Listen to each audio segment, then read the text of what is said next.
Pancasila sebagai ideologi nasional dijadikan sebagai landasan berbangsa dan bernegara, termasuk sebagai sistem ekonomi negara. Dalam definisinya sendiri, sistem ekonomi Pancasila ialah suatu sistem perekonomian yang dijalankan berdasarkan nilai dan moral yang terkandung dalam Pancasila.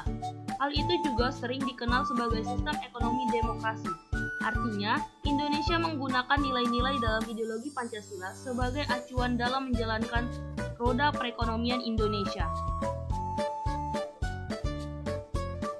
Tujuannya sendiri yang pertama yaitu kemakmuran dan kesejahteraan masyarakat. Yang kedua, pertumbuhan ekonomi yang dihasilkan dari adanya tindakan ekonomi dalam berbisnis. Yang ketiga, kestabilan ekonomi dengan adanya kesempatan kerja yang luas. Yang keempat, adanya insentif atau dorongan untuk bekerja dan ikut ambil bagian dalam seluruh kegiatan ekonomi di masyarakat. Dan yang terakhir, adanya koordinasi yang efektif dan efisien terhadap adanya proses produksi, konsumsi, dan investasi.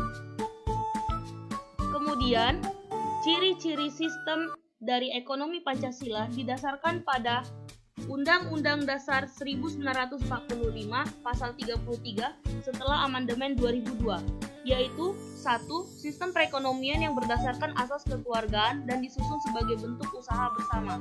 Yang kedua, sumber daya yang mencakup bumi dan air serta kekayaan alam. Yang ketiga, negara menguasai berbagai cabang produksi yang penting bagi kepentingan hidup orang banyak. Yang keempat, perekonomian nasional dilakukan dengan adanya prinsip ekonomi kebersamaan. Dan yang terakhir, ketentuan peraturan lebih lanjut tentang pelaksanaan pasal ini diatur dalam undang-undang. Adapun fungsi sistem ekonomi tersebut berikut. Yang pertama, menyediakan dorongan untuk melakukan suatu proses produksi. Yang kedua, agar bisa menciptakan koordinasi yang tepat dalam suatu kegiatan individu di dalam perekonomian. Yang ketiga, guna mengatur pembagian hasil atas suatu produksi dalam anggota masyarakat secara keseluruhan agar bisa terlaksana sesuai dengan harapan. Dan yang terakhir, agar mampu menciptakan suatu metode tertentu sehingga seluruh distribusi barang dan jasa bisa dilakukan dengan baik. Kemudian, terdapat kelebihan yang dimiliki sebagai berikut. 1. Hak milik individual diakui oleh negara selama itu tidak bertentangan.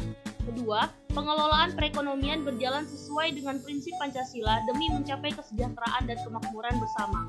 3. Perekonomian nasional diutamakan untuk kemakmuran rakyat. 4. Adanya kebebasan dalam berkreasi dan berinovasi selama hal tersebut tidak mengganggu kepentingan masyarakat. Sedangkan kekurangannya yang pertama yaitu proses pengambilan keputusan ekonomi berlangsung lambat karena harus diselaraskan dengan kepentingan bersama. 2. Perekonomian cenderung berjalan kurang efisien karena sistem ekonomi ini mengutamakan proses demokrasi yang membutuhkan waktu. 3. Adanya dominasi negara dalam pengelolaan perekonomian berpotensi meredam dan membunuh daya kreasi dan inovasi masyarakat. Dilanjutkan dengan bentuk penerapan sistem ekonomi Pancasila yaitu koperasi sebagai bentuk penerapan ekonomi Pancasila di Indonesia di mana kegiatannya berasaskan kekeluargaan dan demokrasi. Kemudian BUMN sebagai bentuk peran negara dalam pengelolaan ekonomi di berbagai sektor. Lalu serikat buruh atau swasta di mana sebagai bentuk gerakan kolektif pekerja. Hal ini berfungsi untuk mengelola, menjaga, dan menjadi agen pembangunan nasional serta meminimalisir adanya eksploitasi sumber daya manusia. Demikian yang dapat saya sampaikan. Terima kasih.